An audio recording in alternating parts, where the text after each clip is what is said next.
On April 29, 1945, Private First Class Leon Bass stood at the entrance to Buchenwald concentration camp, 21 years old, from Philadelphia, and he was looking at something that would change how he understood everything. Bass was part of the 183rd Engineer Combat Battalion, an all-black unit that had been fighting across Europe since D-Day. The Army had assigned his unit to provide support during the liberation. What Bass saw that day, the skeletal prisoners, the crematoriums, the evidence of industrial genocide, made him realize something profound. He had spent his entire life being told by white Americans that black people were inferior, subhuman, dangerous. Now he was standing in a place built by white people who had convinced themselves that certain humans weren't human at all. The U.S. Army in 1945 was still completely segregated. Black soldiers served in separate units, ate in separate mess halls, slept in separate barracks. They had fought across North Africa, Sicily, Italy, France, and Germany, but always apart from white soldiers. The Army told them this was necessary, that integration would cause problems, that white soldiers wouldn't accept them as equals, that the German people, especially German women, would be hostile to black soldiers because of Nazi racial ideology. Army pamphlets distributed to black troops before they entered Germany warned them explicitly, German civilians have been indoctrinated to see you as inferior. Expect hostility. Expect rejection, keep your distance. The Army was preparing black soldiers for a hostile occupation in a country that had spent 12 years being told that non-Aryans were subhuman. What the Army didn't tell them was that Nazi propaganda had been more complicated than simple hostility. Yes, the Nazis had classified black people as racially inferior, but many ordinary Germans had never met a black person. Their understanding came entirely from propaganda, and that propaganda had been contradictory. Jesse Owens had won 4 gold medals at the 1936 Berlin Olympics while Hitler watched. German audiences had watched American films featuring black performers. And after the war, when black American soldiers began occupying German cities, something unexpected happened. The hostility the Army had warned about didn't materialize. Instead, German civilians, particularly women, approached black soldiers with curiosity, friendliness, and sometimes genuine warmth. This wasn't what anyone had expected. Not the Army, not the soldiers, and certainly not the white American command structure that had spent decades maintaining segregation. The U.S. Army responded immediately with new regulations. General Dwight Eisenhower, Supreme Commander of Allied forces in Europe, was under pressure from Southern congressmen who were horrified by reports of black soldiers socializing with white German women. The Army issued orders restricting fraternization. Black soldiers received explicit warnings. Relationships with German women would result in court-martial. White military police began patrolling areas where black soldiers were stationed, looking for violations. But the regulations revealed something the Army didn't want to admit. They weren't trying to prevent fraternization with enemy civilians. They were specifically trying to prevent black soldiers from forming relationships with white women. White American soldiers faced no such restrictions. The Army's concern wasn't about fraternization with Germans. It was about maintaining the racial hierarchy that had governed American society since slavery. By summer 1945, the Army was facing a public relations crisis back home. Southern newspapers ran headlines about black soldiers fraternizing with German women. Congressmen demanded investigations. White soldiers sent letters home describing black troops socializing with German civilians, while white soldiers faced resentment from Germans who saw Americans as occupiers. The racial logic was twisted. Black soldiers who had been told they would face the worst hostility were receiving the warmest welcome. White soldiers who had expected to be treated as liberators often encountered cold shoulders from Germans who associated them with bombing campaigns and occupation authority. This reversal threatened fundamental assumptions about racial hierarchy.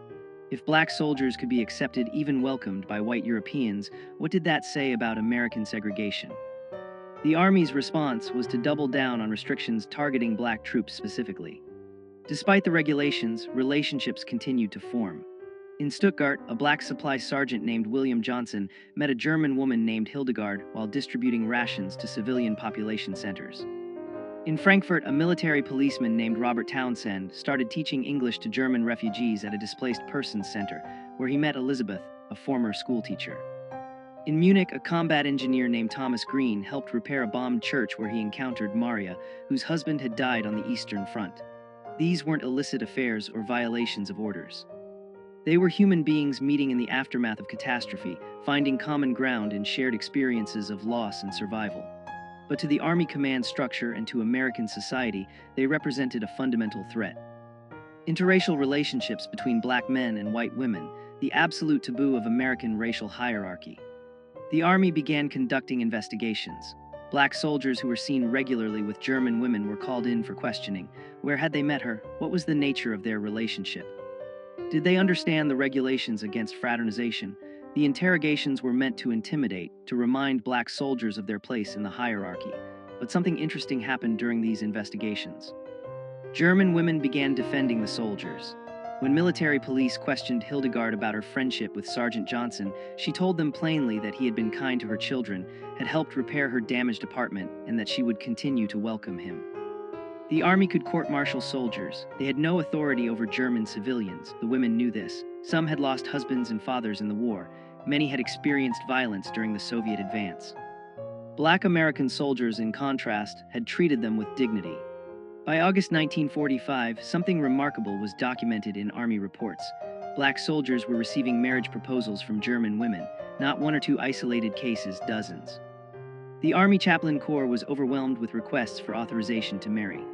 Each request required approval from commanding officers, investigation of the German civilian's background, certification that she wasn't a Nazi Party member, and verification that the soldier understood he was violating social norms. The marriage approval process could take 6 months to a year. Many couples went ahead with German civil ceremonies which the Army refused to recognize, but the requests kept coming. German women were willing to face ostracism from their own communities. Black soldiers were willing to risk court-martial. What emerged from the devastation of post-war Germany was something nobody had predicted. Genuine human connections that defied both Nazi racial ideology and American segregation. Then came the backlash. In January 1946, the Army issued General Order 97, officially banning marriage between occupation forces and German nationals. The order applied to all soldiers, but enforcement focused disproportionately on black troops. White soldiers who had formed relationships often received waivers or were quietly transferred. Black soldiers faced immediate disciplinary action. Sergeant William Johnson was court-martialed for conduct unbecoming after military police found letters from Hildegard in his footlocker. He was reduced in rank and transferred to a labor battalion. Private Robert Townsend was given a choice: end his relationship with Elizabeth immediately or face dishonorable discharge. The message was clear. Black soldiers who had fought for American freedom in Europe were still subject to Jim Crow restrictions. The Army would rather destroy soldiers' careers than allow interracial relationships to continue. Victory over fascism abroad hadn't changed racial hierarchy at home. To understand why this happened, you have to understand the Rhineland bastards. After World War I, French occupation forces in the Rhineland included colonial troops from Senegal and Morocco. Some German women had relationships with these soldiers. Children were born. The Weimar Republic registered approximately 600 of these mixed-race children. When the Nazis came to power, they declared these children a threat to racial purity. In 1937, the Gestapo rounded up the Rhineland children, most were teenagers by then, and forcibly sterilized them. Not imprisoned, not deported, sterilized. The Nazi obsession with preventing mixed-race reproduction was so intense they violated children's bodies to prevent future contamination. So when American propaganda told black soldiers that Germans would be hostile to them because of Nazi racial doctrine, there was historical truth to it. But the actual experience of ordinary Germans was more complicated. The reality in post-war Germany was collapse. By May 1945, German cities were rubble. Berlin was 70% destroyed, Hamburg 75%, Munich 50%. The infrastructure, water, electricity, food distribution had stopped functioning. The Nazi government had evacuated or conscripted most able-bodied men. Women and children were left in destroyed cities with no resources. When American occupation forces arrived, they brought food, medicine, coal for heating. Black soldiers in supply units were often the first Americans that German civilians encountered. These weren't combat troops. They were logistics specialists, engineers, medics. They distributed rations, repaired water systems, established medical clinics. To German women trying to keep their children alive through the winter of 1945-46, these soldiers weren't representatives of an inferior race. They were men with the power to help, and many chose to use that power with compassion. But black soldiers also faced unique disadvantages. The Army assigned black units primarily to service roles: supply, transportation, engineering, graves registration. Combat roles were largely reserved for white units. This wasn't because black soldiers lacked ability. It was deliberate policy based on racist assumptions about intelligence and courage. The 92nd Infantry Division and 93rd Infantry Division were all black combat units that saw limited action. Most black soldiers never saw frontline combat. They built bridges, transported supplies, buried dead. The irony was that this relegated status actually facilitated more civilian contact. Combat units moved frequently. Service units stayed in place, worked alongside German civilians on reconstruction projects, developed ongoing relationships. The Army's racist assignment policies inadvertently created conditions for exactly the interracial contact the Army wanted to prevent. Structural racism defeated its own purpose. Command structure was fragmented. The European theater of operations had separate chains of command for white and black units. Orders issued to white regiments didn't always reach black units with the same urgency. When General Order 97 banned marriage with German nationals, white units received immediate enforcement. Black units sometimes didn't receive official notification for weeks. Some commanders chose not to enforce the order strictly. Colonel Marcus Ray, commanding officer of a black transportation battalion in Frankfurt, believed the fraternization ban was unenforceable and morally wrong. He told his officers to focus on military duties, not soldiers' personal lives. Other commanders, particularly Southern white officers assigned to black units, enforced regulations with zealous racism. The inconsistent enforcement created confusion and hope. Maybe the regulations weren't absolute. Maybe individual commanders had discretion. Maybe relationships could survive if commanders looked the other way. By late 1946, disillusionment was spreading among black soldiers. They had fought to defeat a racist ideology in Europe. They had seen the concentration camps, seen what happened when governments declared certain humans subhuman. They had liberated Europe from fascism. Now they were being told they couldn't form relationships with white women because of their race. The contradiction was unbearable. Corporal James Davis wrote a letter to the Pittsburgh Courier, one of America's leading black newspapers.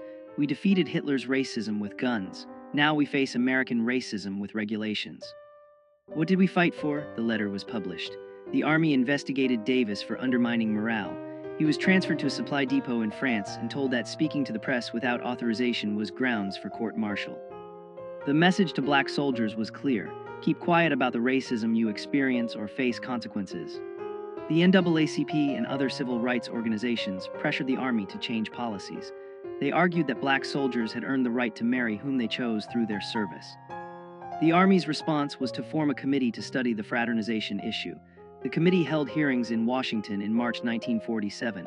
Black veterans testified about discrimination in enforcement of marriage restrictions. German women submitted affidavits describing how black soldiers had treated them with respect, while white American soldiers had sometimes been violent or demeaning. The committee's final report acknowledged disparate enforcement but recommended no policy changes. Instead, the report suggested that interracial marriages would create problems when couples returned to the United States, particularly in southern states with anti-miscegenation laws.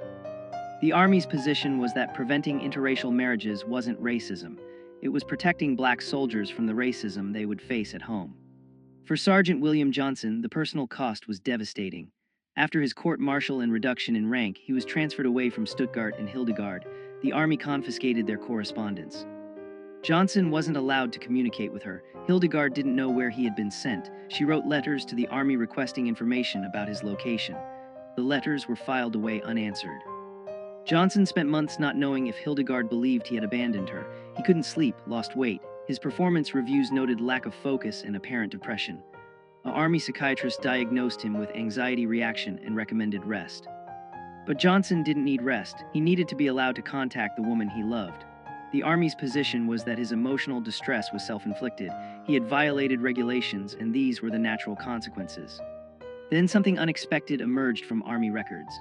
A researcher studying post-war occupation policies discovered that German women married to black American soldiers reported lower rates of domestic violence than German women married to white American soldiers.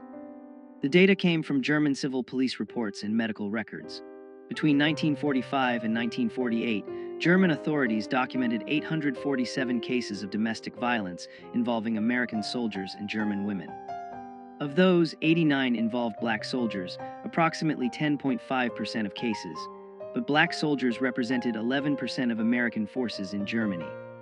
White soldiers were overrepresented in domestic violence statistics. Black soldiers were underrepresented. The researcher published this finding in a sociology journal. It contradicted racist assumptions that black men were more violent, more dangerous. The Army never officially acknowledged the study, but it circulated among civil rights advocates and military reformers as evidence that opposition to interracial relationships was based on prejudice, not protection. By 1948, the Army was under increasing pressure to reform. The presidential election was approaching. Black voters, particularly in northern cities, were demanding civil rights reforms. President Truman knew he needed black electoral support. In July 1948, Truman issued Executive Order 9981, mandating desegregation of the armed forces. The order didn't specifically address marriage restrictions, but it established a principle: racial discrimination in military policy was no longer acceptable.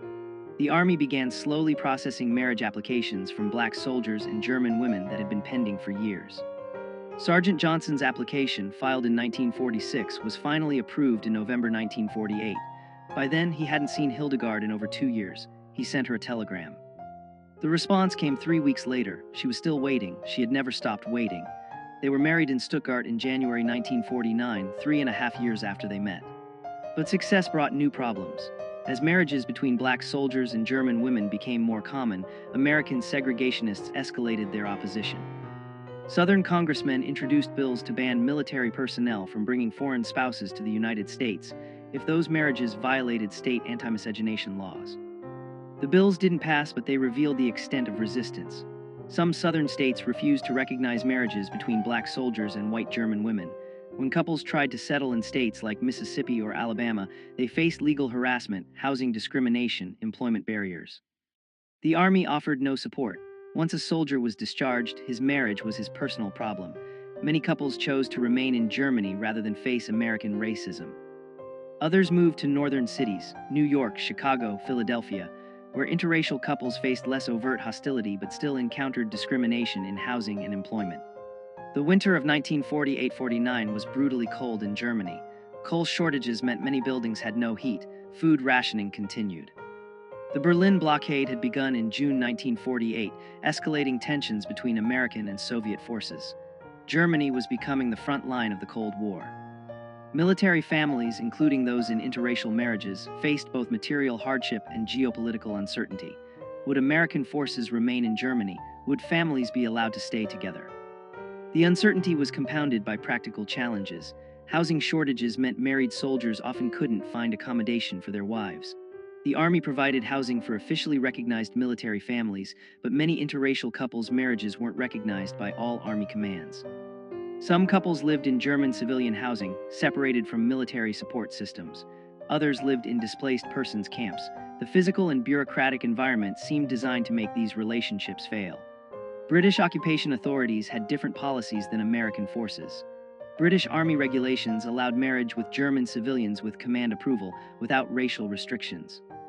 French forces, which included colonial troops from Africa, also permitted interracial relationships. Soviet forces operated under their own separate system in the Eastern Zone. The different policies created tension among Allied occupation authorities. American commanders complained that other allies were undermining discipline by allowing what the U.S. Army prohibited. But the real source of tension was that British, French, and Soviet attitudes highlighted American racial hypocrisy. How could the United States claim moral leadership of the free world while maintaining segregated military forces and prohibiting interracial marriage? Soviet propaganda exploited this contradiction effectively. Radio broadcasts from East Berlin featured interviews with black American soldiers describing discrimination they faced. The Cold War was beginning, and American racism was becoming a propaganda liability. Corporal Robert Townsend had a different strategy. After the Army gave him the ultimatum, end his relationship with Elizabeth or face discharge, he chose discharge. In March 1947, Townsend requested early release from service. The Army granted it immediately, perhaps hoping to make an example of him. Townsend stayed in Germany as a civilian. He found work with the Civilian Occupation Administration, married Elizabeth in a German ceremony, and lived in Frankfurt. When other black soldiers heard about this, some followed his example. Why fight the Army's regulations when you could simply leave the military and stay in Germany as a civilian? The Army considered this mass defiance. In 1948, Army intelligence estimated that approximately 200 former black soldiers had remained in Germany after discharge, specifically to be with German women. The Army had no authority over them as civilians. The regulations had created exactly what they were meant to prevent: permanent interracial families in Europe. Support networks developed. German women married to black soldiers formed mutual aid groups. They shared information about navigating military bureaucracy, helped each other find housing, provided childcare support. Some German churches, particularly Catholic parishes that opposed the Nazi regime, openly welcomed these couples. Pastor Friedrich Weber in Munich organized marriage preparation classes specifically for mixed couples, teaching them about both American and German law, preparing them for challenges they would face. Black soldiers who had received marriage approval shared advice with those still navigating the system. An informal network of sympathetic chaplains and officers passed information about which commands were enforcing regulations strictly and which were allowing discretion. This underground support system operated below the Army's official radar. It couldn't change regulations, but it helped couples survive them. The Army knew about these networks but couldn't stop them without generating negative publicity. The NAACP Legal Defense Fund developed a new legal strategy. They argued that military marriage restrictions violated soldiers' constitutional rights under the First and 14th Amendments. Marriage was a fundamental right. The Army couldn't restrict it based solely on race without compelling governmental interest. The strategy was untested. No federal court had ever ruled on military marriage restrictions. The Defense Fund filed a test case in 1948 on behalf of Sergeant David Coleman, who had been court-martialed for marrying a German woman without authorization. The Army argued that military discipline required authority over soldiers' personal lives, including marriage. The federal district court ruled in the Army's favor, saying military necessity justified the restrictions. The Defense Fund appealed. The case moved slowly through federal courts. While it was pending, it provided hope. Maybe courts would eventually recognize that black soldiers had the same marriage rights as white soldiers, regardless of military service. Each soldier faced an individual calculation. Obey regulations, maintain military career but lose the relationship. Or defy regulations, face court-martial or discharge but stay with the woman you loved. For some, the choice was clear. Private Thomas Green told his commanding officer directly, "I fought fascism for 3 years. I'm not going to let racism tell me who I can love." Green faced court-martial, received a dishonorable discharge and stayed in Munich with Maria. For others, the calculation was more complicated. Soldiers with families back in the United States, soldiers supporting parents or siblings, soldiers who needed the Army's educational benefits, they had obligations that extended beyond individual relationships. Some chose to end relationships they didn't want to end because the practical consequences were unbearable. There was no right answer. Each man had to decide what he was willing to sacrifice and what price was too high to pay. Some couples tried compromise solutions. Private James Wilson and his German fiancée Anna agreed he would return to the United States first, establish civilian life, then send for her to immigrate as his fiancée rather than as a military dependent. The plan seemed solid. Wilson received honorable discharge in June 1948, returned to Detroit, found a job at Ford Motor Company, and began the immigration sponsorship process. The wait was supposed to be 6 months. It took 3 years. The State Department processed German immigration applications slowly. Former enemy nationals faced additional scrutiny. Applications from German women engaged to black American men faced the slowest processing of all. Wilson sent letters weekly. Anna waited in Munich, working as a seamstress. By the time her visa was finally approved in 1951, they had spent most of their relationship apart. When she arrived in Detroit, they barely recognized each other. The reunion was awkward, strained. They married anyway, hoping proximity would restore what distance had eroded. By 1949, many relationships had failed. The combination of military regulations, bureaucratic delays, material hardship, and long-term separation had broken couples apart. The Army compiled statistics. Of approximately 3,200 marriage applications filed by black soldiers serving in Germany between 1945 and 1949, only 1,100 had been approved. Of those approved marriages, an estimated 40% ended in separation or divorce within 5 years. The Army used these statistics to justify their original restrictions. See, these relationships don't work. What the statistics didn't capture was how Army policies actively sabotaged these relationships. Forced separations, delayed processing, lack of support, hostile enforcement, every institutional barrier made failure more likely. Then the Army used that failure as evidence that black soldiers shouldn't be allowed to marry German women in the first place. The circular logic was perfect. The racism was self-fulfilling, and couples who had survived were exhausted. This is when the story could have ended. Failed experiment, proof that American segregation was right, but something happened that changed everything. In July 1949, the Army discharged 150,000 soldiers as part of post-war demobilization. Among them were hundreds of black soldiers who had been serving in Germany. They faced a choice: return to the United States, to segregation, to states where their marriages might not be recognized, where they and their wives would face discrimination.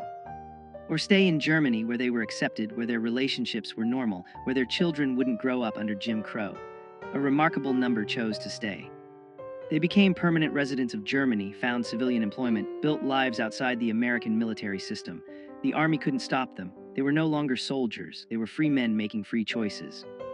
And their choice was Germany over America. The breakthrough wasn't tactical or technological. It was demographic. By 1950, approximately 1,500 Black American veterans were living permanently in Germany with German wives and families. They became a visible community. In Frankfurt, they established a social club. In Munich, they organized a mutual aid society. In Stuttgart, they created an English language school where German wives could learn English and German children could maintain connection to American culture. These weren't isolated individuals anymore. They were an established community recognized by German authorities, integrated into German society. German churches welcomed them. German employers hired them. German neighbors accepted them. The existence of this community disproved every argument about why these relationships couldn't work. They were working, not because the army had supported them, but because the couples had persevered despite institutional opposition. The community's mere existence was revolutionary. But living in Germany as Black Americans in the 1950s brought new risks. The Cold War was intensifying, Berlin was divided, Soviet espionage was real. American intelligence services were suspicious of Americans who chose to live in Europe permanently, particularly those who had rejected life in the United States. FBI files documented Black veterans living in Germany as potential security risks. The assumption was if they preferred Germany to America, maybe they're vulnerable to Soviet recruitment. This wasn't paranoia. The Soviets did recruit Western expatriates, but the surveillance was also racist. White American expatriates in Europe faced less scrutiny than Black expatriates. Some Black veterans were questioned by U.S. intelligence officers. Were they in contact with Soviet agents? Did they attend communist meetings? Had they made statements critical of the United States? The men who had fought fascism were now suspected of communist sympathies simply because they lived abroad with German wives. The real test came in 1954. The Supreme Court issued its decision in Brown v. Board of Education, declaring school segregation unconstitutional. The decision energized civil rights activists. It also triggered massive resistance from Southern segregationists. In this environment, interracial couples in Germany became symbolically important. They represented what America could become. A society where race didn't determine who you could marry, where children of different backgrounds learned together, where racial hierarchy wasn't enforced by law. American journalists began writing stories about Black GI families in Germany. Life magazine published a photo essay. The stories emphasized how German society had accepted these families, how children attended integrated schools without controversy, how neighbors lived side by side without conflict. The articles didn't explicitly criticize American segregation, but the contrast was obvious. If Germany could integrate, why couldn't America? The publicity brought both support and backlash. Black civil rights organizations celebrated these families as proof that integration worked. White segregationist groups condemned them as evidence of racial mixing's dangers. The families themselves mostly wanted to be left alone. They hadn't chosen to become symbols. They'd just chosen to build lives with the people they loved, but symbolic they were. In 1955, when the Montgomery bus boycott began, Northern newspapers published comparison pieces. In Montgomery, Black Americans were fighting for the right to sit where they wanted on buses. In Germany, Black Americans and white Germans lived as equals. The comparison infuriated segregationists and inspired civil rights activists. The families in Germany received both hate mail from American racists and thank you letters from activists who saw them as proof that America's racial hierarchy wasn't natural or inevitable. It was a choice, and different choices were possible. Some families decided to return to America, not because Germany had rejected them, but because America was changing. The civil rights movement was gaining momentum. Legal segregation was under attack. Maybe some thought we can return now. In 1957, Sergeant William Johnson and Hildegard moved to Philadelphia with their 3 children. Johnson had been born in Philadelphia. He wanted his children to know his family, to understand their American heritage. The return was difficult. Pennsylvania didn't have legal segregation like southern states, but discrimination was real. They faced rejection when trying to rent apartments. Employers hesitated to hire Johnson when they learned his wife was white German. Their children faced questions at school. Why does your mother have an accent? Why does she look different than your father? The family persevered. Johnson found work as a mechanic. Hildegard learned English, made friends, became active in their church. But acceptance wasn't universal. In 1958, Johnson was offered a better job in Virginia. The family moved to Richmond. Virginia was still enforcing anti-miscegenation laws. The law, titled the Racial Integrity Act, prohibited marriages between white and non-white people. Johnson and Hildegard's marriage had been legal in Germany and was recognized by federal law. But Virginia refused to recognize it. The state threatened to prosecute them for unlawful cohabitation. Their children's birth certificates were challenged. Virginia law classified children of interracial marriages as illegitimate. The Johnson family faced an impossible choice: leave Virginia or challenge the law in court. They chose to fight. With NAACP Legal Defense Fund support, they filed suit challenging Virginia's anti-miscegenation law as unconstitutional. The case moved through state courts slowly. Meanwhile, they lived under threat of prosecution, their family's legal status in limbo. The legal strategy evolved. Initially, the defense fund argued that Virginia's refusal to recognize a marriage legal in another jurisdiction violated the full faith and credit clause of the Constitution.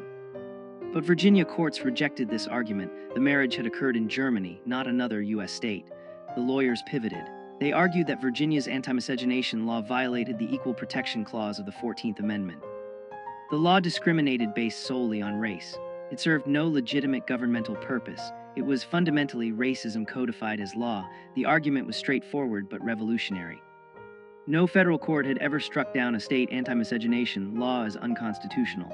16 states still enforced such laws in 1960. If Virginia's law fell, similar laws across the South would be vulnerable. The Johnson case wasn't just about one family anymore. It was about whether states could continue using law to enforce racial hierarchy in marriage. Virginia's segregationist establishment reacted furiously. The state attorney general argued that Virginia had the sovereign right to define marriage within its borders, that states had historically regulated marriage, that the federal government had no authority to override state marriage laws. Virginia's brief defended anti-miscegenation laws as protecting both races from the tragedy of racial mixing. The brief cited pseudoscientific studies claiming mixed-race children suffered psychological damage. It quoted religious authorities who argued that God intended races to remain separate. The brief represented segregationist ideology at its most explicit. Racial hierarchy was natural, necessary, and required legal enforcement. Virginia announced it would appeal any adverse ruling all the way to the Supreme Court. Segregationist newspapers ran editorials warning that if states lost the right to prohibit interracial marriage, the entire legal framework of segregation would collapse. They were right. The Johnson family endured 3 years of legal limbo. During that time, they faced harassment, anonymous phone calls at night, threatening letters. Someone threw a brick through their window with a note. Go back to Germany. Their children were bullied at school. Other parents prevented their children from playing with the Johnson kids. Local businesses refused to serve them. The family could have left Virginia, could have moved to a northern state, could have returned to Germany where they were accepted.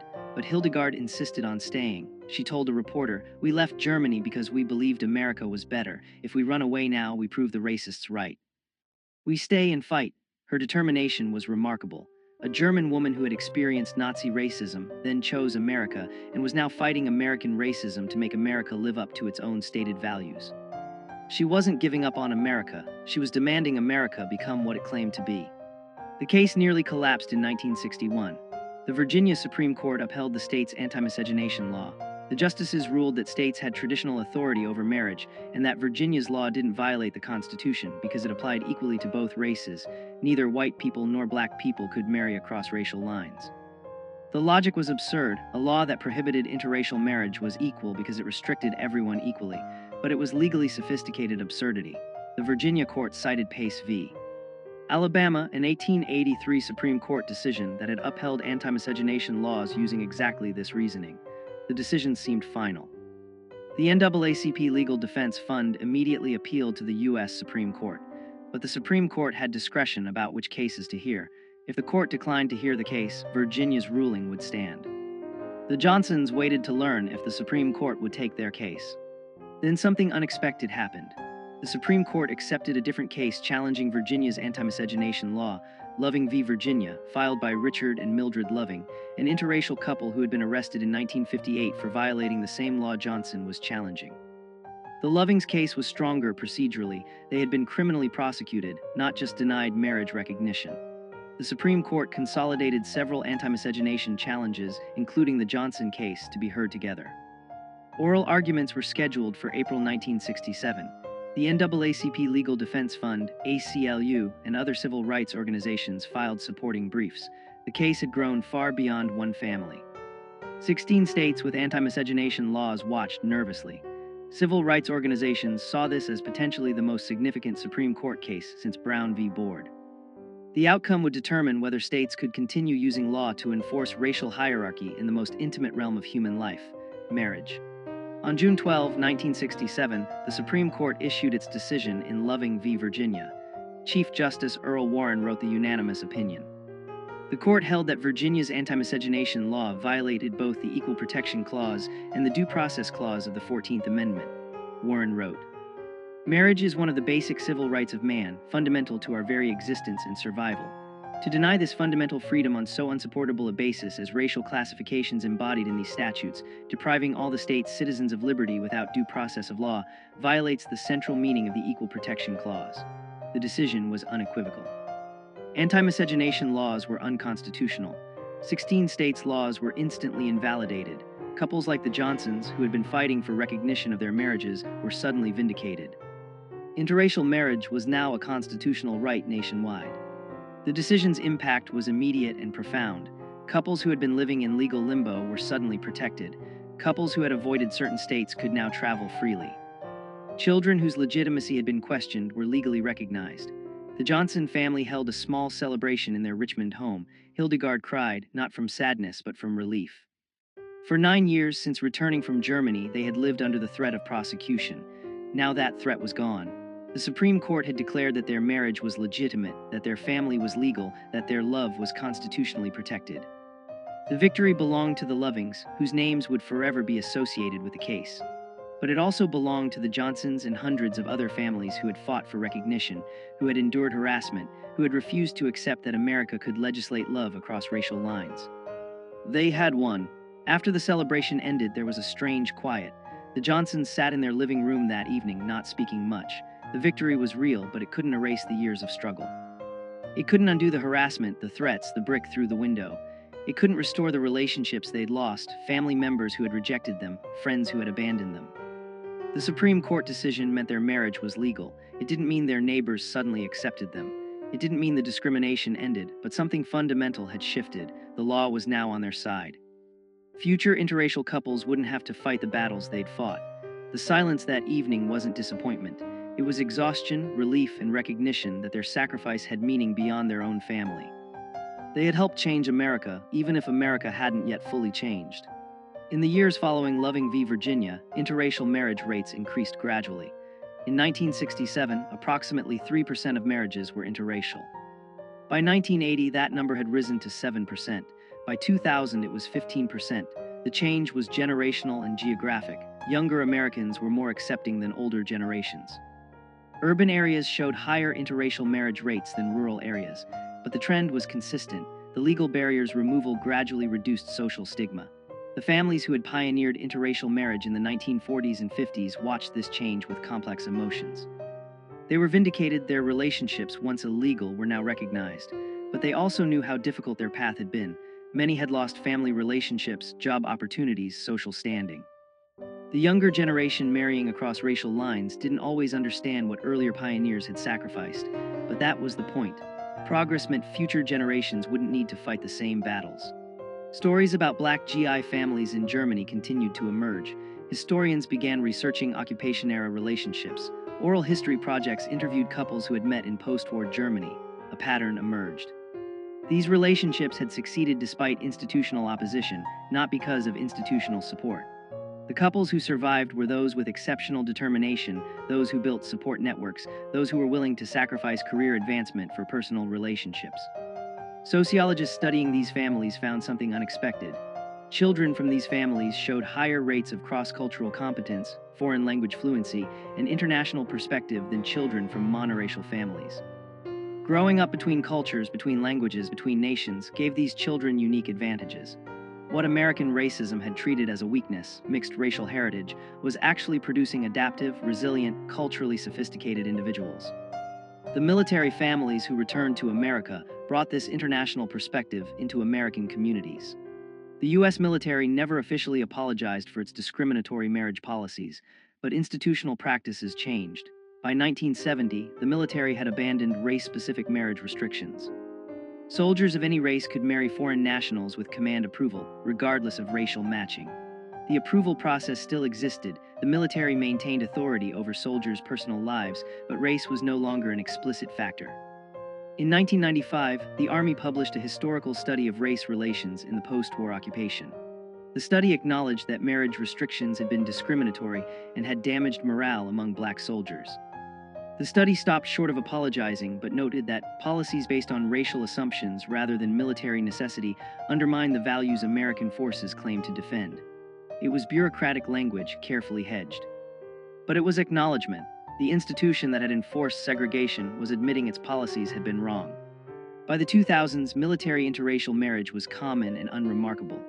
Approximately 15% of military marriages were interracial, higher than the civilian rate of 12%. Military bases were among the most integrated spaces in American society. Base housing, schools, churches, recreation facilities, all fully integrated, all normalizing interracial families. This wasn't because the military had become progressive. It was because military policy, once it abandoned formal discrimination, created conditions where integration became practical reality. Soldiers from different backgrounds served together, socialized together, formed relationships together. The institutional barriers that had prevented interracial relationships in the 1940s were gone. What remained was human connection unmediated by institutional racism. The military, which had pioneered segregation in the early 20th century, had become a leading force for integration by the early 21st century. The irony wasn't lost on historians studying this transformation. Researchers studying interracial marriage outcomes found consistent patterns. Interracial marriages in the military showed similar or slightly better stability rates compared to same-race marriages. Children from interracial military families showed no disadvantages in educational achievement, psychological well-being, or social adjustment compared to children from same-race families. In fact, some studies showed advantages. Higher cultural competence, greater empathy, more sophisticated understanding of identity. The racist predictions that had justified marriage restrictions, that interracial marriages would be unstable, that mixed-race children would be damaged, were empirically false. The Johnson family exemplified these patterns. Their 3 children all graduated college, 2 became teachers, 1 became a social worker, all married and raised their own families. The grandchildren of William Johnson and Hildegard grew up in an America where their grandparents' marriage was legally protected, and where their own mixed heritage was source of pride, not shame. In 2017, 50 years after Loving v. Virginia, historians organized a symposium on interracial military families. William Johnson, then 93 years old, was invited to speak. He and Hildegard, 91, traveled to Washington, D.C. for the event. Johnson told the story of their meeting in Stuttgart in 1945, the piano wire tensioner Wait, Wrong Story. He told their story. Meeting during the occupation, falling in love, facing the Army's opposition, enduring years of legal limbo, the harassment in Virginia, the vindication of the Loving decision. He spoke for 30 minutes. The audience, historians, civil rights activists, younger interracial couples, listened in silence. When he finished, Hildegard stood to speak. She said simply, "We just wanted to be together. We didn't want to be symbols. But if our stubbornness helped other people, I'm glad." The audience stood and applauded for 5 minutes. History was honoring them. The Johnson story is one of thousands. Thousands of Black American soldiers who met German women in the aftermath of World War II. Thousands of couples who faced institutional opposition, social stigma, legal barriers. Some relationships didn't survive those pressures, but many did. Those couples, through their persistence, helped dismantle legal barriers to interracial marriage. Their lawsuits challenged anti-miscegenation laws. Their existence proved that interracial families could thrive. Their children and grandchildren carried forward a living refutation of racist ideology. This wasn't the conventional civil rights narrative of marches and protests. It was quieter, more personal. It was people choosing love over conformity, choosing human connection over institutional hierarchy, choosing to build families that violated racial boundaries. Their resistance was domestic, intimate, daily, but it was resistance nonetheless, and it contributed to transforming America's understanding of race, family, and belonging. William Johnson died in 2019 at age 95. Hildegard followed 6 months later at 93. They had been married 70 years. At the funeral, their children spoke about their parents' determination, their refusal to accept that society could dictate whom they loved. Their grandchildren spoke about growing up with a German grandmother whose accent never faded, who taught them to speak German, who made Stalin at Christmas and told them stories about surviving the war. Their great-grandchildren, some of whom were too young to understand funerals fully, represented something profound. A multiracial, multicultural family that existed only because two people in 1945 had met amid the ruins of war and chosen each other. The pianist played Lily Marleen, the song that both German and Allied soldiers had sung during the war. In the audience, other elderly interracial couples from the occupation era wept. They knew what it had cost. They knew what it had meant. They had loved it.